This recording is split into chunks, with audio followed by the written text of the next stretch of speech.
I can't be very detail specific here due to the nature of my job, but I will try my best to communicate the story as best as I can. I work in the cybercrimes division of a law enforcement agency. That's about as specific I can get. And I want to be clear here, most of the stories that you read about the dark web are outright fabrications.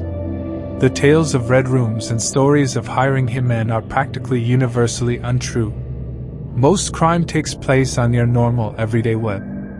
One Tuesday afternoon, though, I got a call saying there was a new case for me. Well, the officer on the other end of the call didn't seem to be too sure that it was a case for me, but wanted me to have a look anyway. I went down to talk to two young boys. Both of them were teenagers, likely still in high school. I was wondering what this was all even about when one of them started blabbering about something they got off the dark web. Apparently the two of them were doing a TikTok or YouTube challenge. I can't care to remember which one it was, but they were looking for things to buy off the dark web. Again, honestly, there's very little actual shady activity that goes on the dark web unless you want to buy drugs, so the two of them were mainly disappointed. Until they found a site that sold books, one of which they bought. I was then handed the book in question. I put on a pair of gloves and flipped through it. It was filled with photos of a young lady. Initially they were of her smiling and in locations such as that of a meadow or city square, though as it went on they became more provocative, for a lack of a better term. She began wearing outfits like a maid uniform or a catgirl cosplay, and the last few photos were of her wearing nothing. "Is this all you wanted to show me?" I asked, wondering what the fuss was about. It was then that I was handed a card, one that had come with the book. It said, "Thank you for your purchase, dear customer. Inside you can find a treasure trove of photos of a young girl, though that's not all that's special about this book. To make sure that it is truly one of a kind, we made sure that you could get the full experience. The book is bound with her skin, so feel free to gently caress the leather as you think of her. Again, thank you for your purchase." At this point I should probably mention, for those who might be unaware, what anthropomorphic bibliopagy is. It's the name for the practice of binding a book with human skin. I probably don't need to say this, but it is illegal. Even assuming the skin was from a cadaver, you'd run into laws dealing with human remains.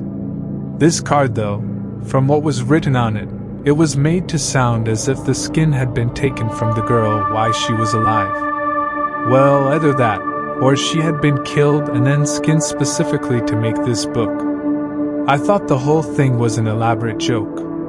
My first hunch was that the two boys were in on it, but they seemed too scared for it to be a hoax on their end, and I interviewed the two of them separately, and their stories held up. Alright, perhaps they were telling the truth, but that didn't mean that the book was really bound with human skin. Even if it felt like leather, it was most likely animal leather, and all of this added for flavor. I told the officer in charge of the case just that, and said that there was no real need to investigate further, though I did give the young boys a warning regarding buying things off of sketch websites. And that's when the case ended. Or so I thought. As it turns out, the officer in charge of the case decided that on the off chance that it was real, to get the book tested. And it turned out the leader binding the book was, as a matter of fact, from human skin. As you can imagine, interest in the case surged after that. We were dealing with a potential murder case now, and we called the two boys back. I was also brought back on board to try to get to the root of things, and I was able to get the .tor address of the site they used. Unfortunately, all I got was an error message when I used that link. I did some more sleuthing, but that got me nowhere. Frustrated, I turned to other sources for help, but there was little progress that I was able to make. A DNA test of the skin didn't reveal anything, and we searched far and wide to see if anyone recognized the girl in those photos. No match till date. The case was about to turn cold when I managed to find an unexpected lead on a forum. I caught wind of someone else who had purchased a similar book and was confused regarding the veracity of what was claimed about it.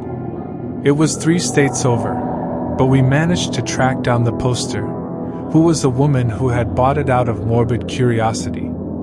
Forensic testing revealed the cover was made of human skin as well. She had a different .tor link, one which I tried, and this one actually worked. The site by itself was nothing very impressive. It was as basic as could be, kind of like old sites back in the 2000s. I would have thought that it was a cheap prank based off this alone, but the two cases made me hold back my skepticism. I took screenshots of the websites and confirmed with the two boys who first came to us with this case that this was the site we were looking for.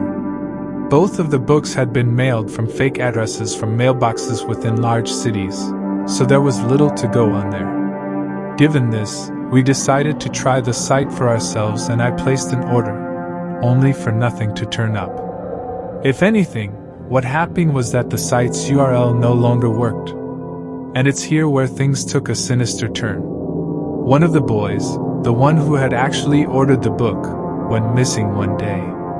He was coming back home from school and then, well, there was no further trace of him.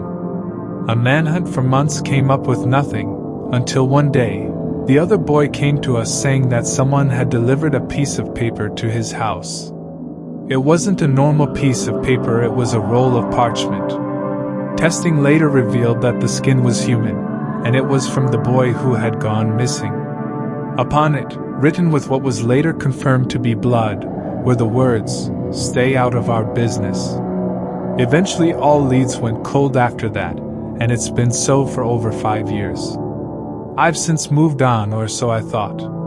There are still times when I think about the two girls and what fate awaited them, as well as that of the young boy. Who were these people making these kinds of books? I don't think I'll ever get an answer. But I am posting this here as a warning. For one, be careful who you meet online. You wouldn't want to end up like one of those girls. And two, and most importantly, if you ever find a similar website, contact your local authorities. But do not buy anything off of it. You don't know where it's from, after all.